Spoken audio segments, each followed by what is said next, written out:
Els socialistes calellencs van celebrar dissabte a la nit el sopar de presentació del seu candidat, Josep Torres. Davant dels militants i simpatitzants, Torres i tots els membres que l'acompanyen a la seva llista van explicar a grans trets quins seran els eixos bàsics del seu programa electoral. Un programa, però, que encara no han acabat de confeccionar. Precisament aquesta setmana, el proper dissabte 28, els socialistes faran a la Sala Mozart una jornada de debat obert a la ciutadania per tal de recollir aportacions, propostes i suggeriments per al programa electoral.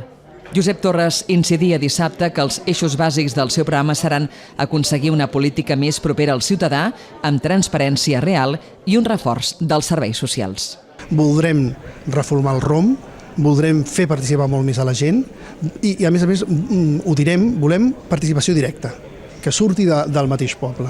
Hi ha coses que no es poden deixar, com és els serveis socials, per exemple, que nosaltres els volem enfortir i volem continuar fent, com vam fer nosaltres en el seu moment, doncs, un rigor pressupostari important.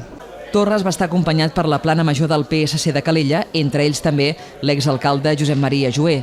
També van ser presents el diputat al Congrés, Joan Rangel, i l'alcaldessa de Barberà del Vallès, Anna del Frago. Rangel va recordar que els comicis municipals no s'han de llegir en clau sobiranista i que, en tot cas, els socialistes defensaran les seves propostes que passen per fer polítiques de creació de llocs de feina i d'igualtat d'oportunitats.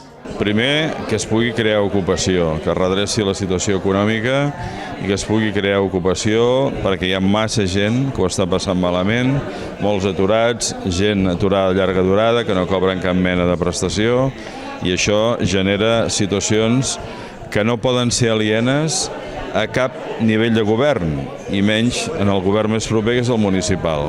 Es dona la casualitat que a l'hotel on els socialistes celebraven el seu sopar del candidat, l'Hotel Volga, també s'allotja un contingent de la Policia Nacional.